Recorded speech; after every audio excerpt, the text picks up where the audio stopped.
Muy bien, gracias por atendernos. Bueno, empezamos por lo más inmediato. Mañana un grupo de la oposición, que todavía no logra ponerse de acuerdo, se habla de fraude, de irregularidades, se va a presentar ante la justicia por el tema escrutinio provisorio. ¿Qué mirada tiene de esto?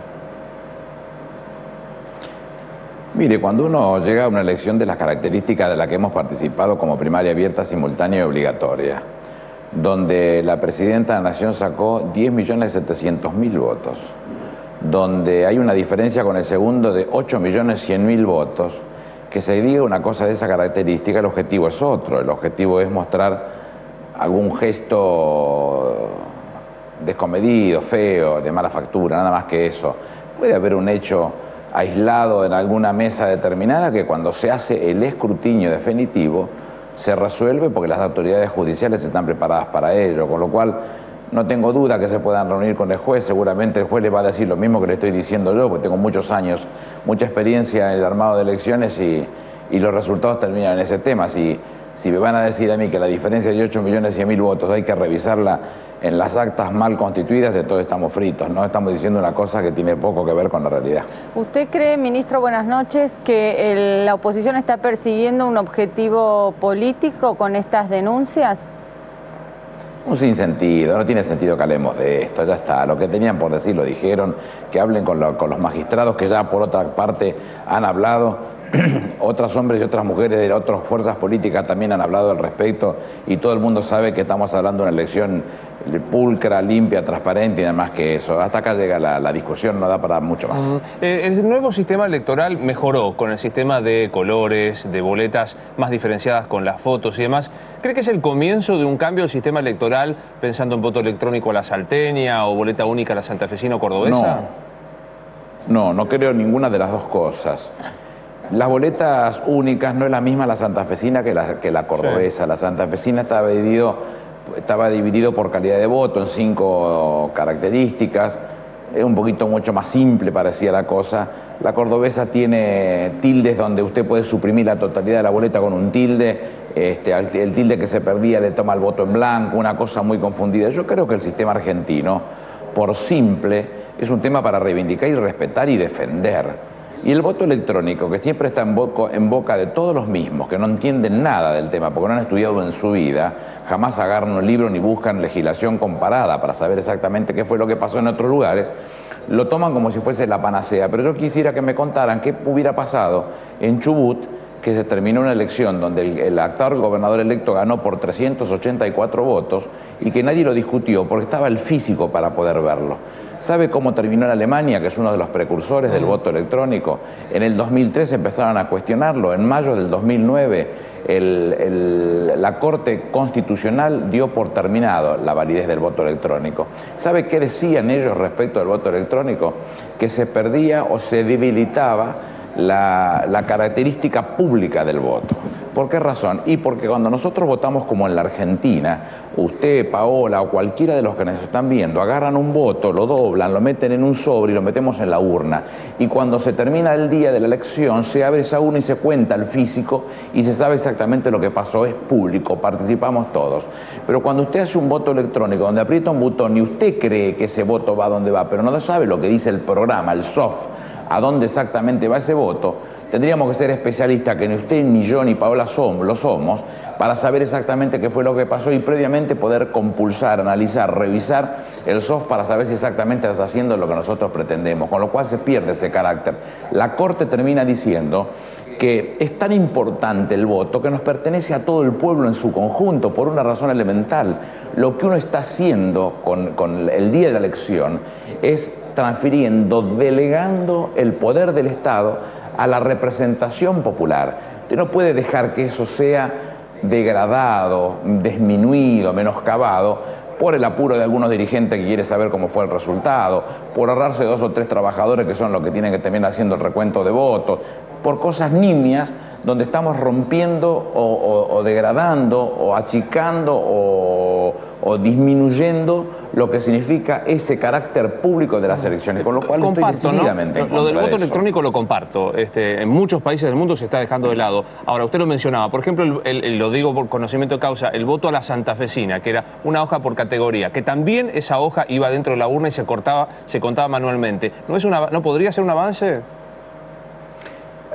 Es para estudiarlo muy bien. A mí no me satisface. Me parece que el formato que sigue teniendo hoy con las propuestas que la propia presidenta se tomó el trabajo de llevar adelante, cambiar el papel, ponerle colores, poner las fotos de los candidatos, porque en definitiva la mejor forma, para mi madre que tiene 82 años, uno normalmente le daba la boleta para que se la llevara en el bolsillo y no se equivocara, no tuviera que ponerse a una complicación. Hoy va al cuarto oscuro, la mira y sabe quién es a quien tiene que votar, al que le guste ella, no al que uno quiera hacerlo. Lo sabe y lo mira, es muy simple comprenderlo. Entonces estamos hablando de cosas que son mucho más fáciles del acceso, mucho más fáciles de comprender. Si en la lista hay alguien que a usted no le gusta, la puede cortar y lo saca directamente, o pone la de otro partido porque le llama más la atención. Pero esto de lo que se creen que ofrecerle a la ciudadanía una improvisación, porque se supone que es lo mejor que hay en términos de modernización, lo que estamos consiguiendo es degradar un sistema que hoy es absolutamente cierto,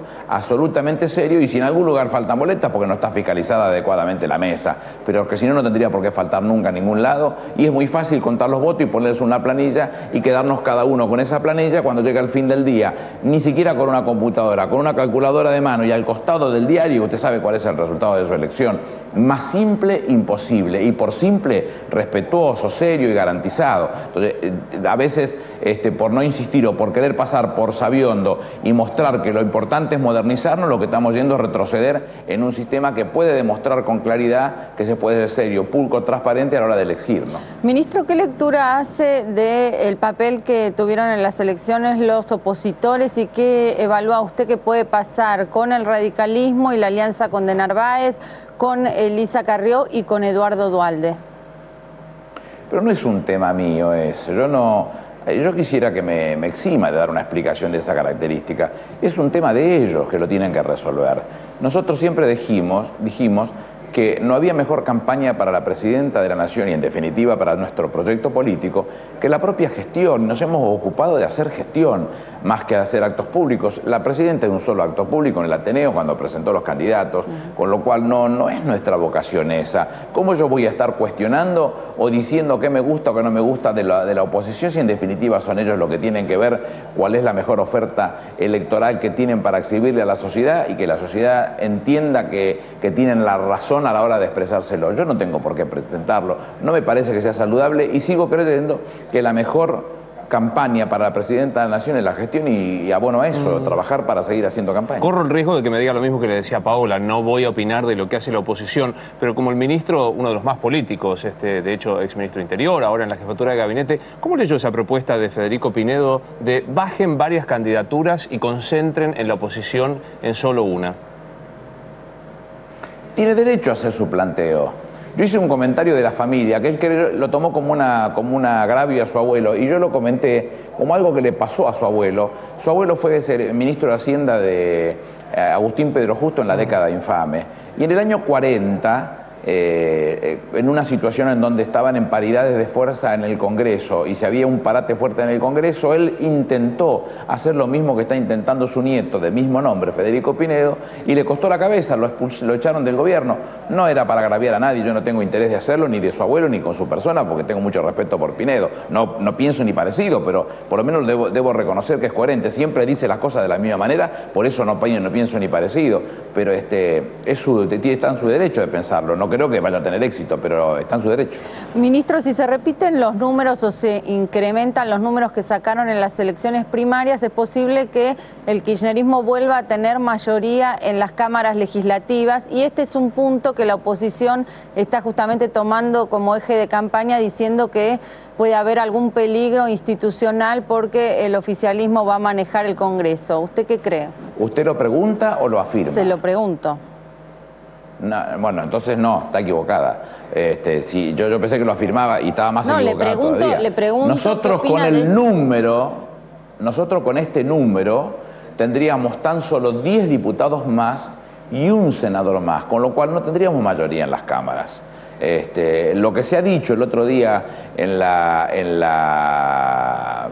conferencia de prensa que hicieron en el Comité Radical y donde su presidente, el presidente del Comité Radical, el senador Sanz, expresó de esta manera, lo que pretendía era graficar una realidad que no existía. Estaba mintiendo, porque le acabo de decir el número. Si se hubiesen tomado un trabajito, hacer una planillita Excel y calcular con los votos cuánto le correspondía a cada uno, se daría cuenta que nosotros tendríamos tan solo 10 diputados más y un senador más. Y eso no significa tener la mayoría, al contrario, significa mejorar la performance, por supuesto. Sacó 8.100.000 votos más la presidenta que el segundo. Es decir, para graficarlo al que no entiende de qué cantidad estamos hablando, son 170 canchas de River llenas. Lo que sacó la presidenta más que el segundo. Bueno, pero eso representa tan solo, conforme al sistema electoral que tenemos nosotros, nada más que 10 diputados más y un senador más. Para que no me corra con el mismo tono de Paola, lo voy a preguntar con signo de interrogación en el principio de la frase.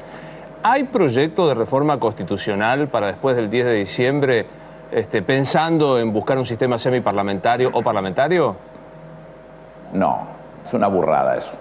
Hay una nota en el diario de la Nación de hace un año y medio, 2 años, donde uno de los candidatos a presidente, que siempre se exhibe como un conocedor de las cosas, pero la mayoría de las veces queda pagando porque lo que dice se lo cuentan mal y dice una burrada tras de otra y da vergüenza ajena, que logró conseguir una reunión con Giovanni Sartori en Italia, uno de los politólogos más importantes del mundo. Y fue a plantearle este tema, es decir, la Argentina, así no mamás, presidencialista no, vayamos al parlamentarismo. Y Sartori lo sacó a los bolsazos, porque le terminó diciendo que hacía 20 años a él le habían pedido un trabajo para Brasil en este término, y que él se había opuesto terminantemente porque no tenemos cultura para hacer eso. Eso es lo que decía Sartori. Y el ejemplo gráfico que ponía, él decía que en Gran Bretaña, por ejemplo, en el día de hoy hay una reunión, se reúnen las cámaras, y si la mayoría tiene 2 diputados que estuvieran con gripe, el líder de la mayoría llama al líder de la minoría para prevenirlo de tal situación, y el líder de la minoría le saca 2 diputados para que la radiación de fuerza no se pierda nunca. Eso no lo tenemos ni lo tendremos nunca. Entonces le decía decididamente, olvídese de ese tema. Entonces, como el candidato no se quedó conforme con que lo sacaran a los bolsazos con su brillante idea de pasar al parlamentarismo, le terminó diciendo, bueno, ¿y qué hacemos con un gobierno entonces que no representa la realidad popular? Y le dice entonces Sartori, ¿y usted qué quiere hacer? Sacarlo, déjelo terminar de gobernar, y cuando vayan a votar, deje que la gente vote y decida por sí. Bueno, tenía razón Sartori, la gente no piensa como el candidato.